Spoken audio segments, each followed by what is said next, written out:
Hi everyone, I'm Andrea with St. John's Anglican Catholic Church in Virginia Beach, Virginia. Father Rob Whitaker, our pastor, who's usually with me on these videos, is still on vacation this week, so once again, I'm on my own. Last week we talked about using the 1928 Book of Common Prayer for daily devotions, praying what's called the daily office of morning and evening prayer. I mentioned very briefly that there's a table in the front of the book that tells you what the readings are for that particular day. One of the questions that came up afterward is how exactly to use that table, because at first glance it looks a little bit complicated.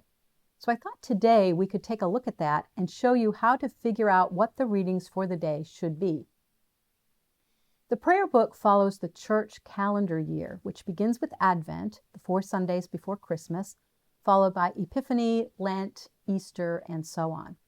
To follow along with the church year from week to week, you can use what's called the Ordo calendar of the church year. Since you probably don't have one of those lying around, we'll include a link to an online Ordo calendar in the show notes below.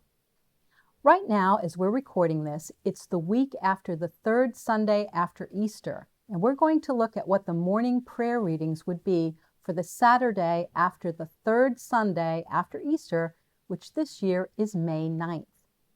On the opposite page, you'll see the table for evening prayer for the same day. For morning prayer, though, the Psalms for the day are Psalms 99 and 100. The Old Testament lesson is Exodus chapter 34, verses 1 through 10 and 29 through 35. The New Testament lesson is from Hebrews chapter 11, verses 17 to 31. There are also tables at the front of the prayer book for other things, like finding fixed holy days, movable and immovable feast days, days of fasting and abstinence, all kinds of details that we'll cover in future videos. The prayer book contains all the Psalms, but it doesn't have the Bible readings. You have to have a Bible on hand to find the Old and New Testament readings.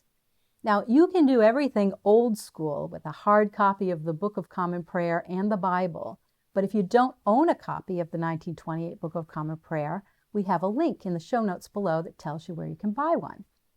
If you want a little shortcut where you can bypass using the tables to figure out the readings for the day, you can go to one of the links in the show notes below where the daily readings are already laid out for you.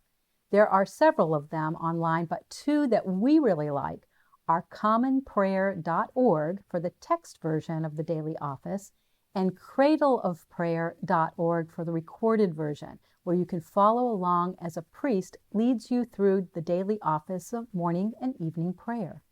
I hope you found this helpful. There's much more we can delve into about the Book of Common Prayer, so leave us a comment below, and if there's enough interest in any particular topic, we'll address that in a future video. Don't forget to like this video and subscribe to our channel, where every week we talk about some aspect of Anglican faith and practice. God bless you. See you next time.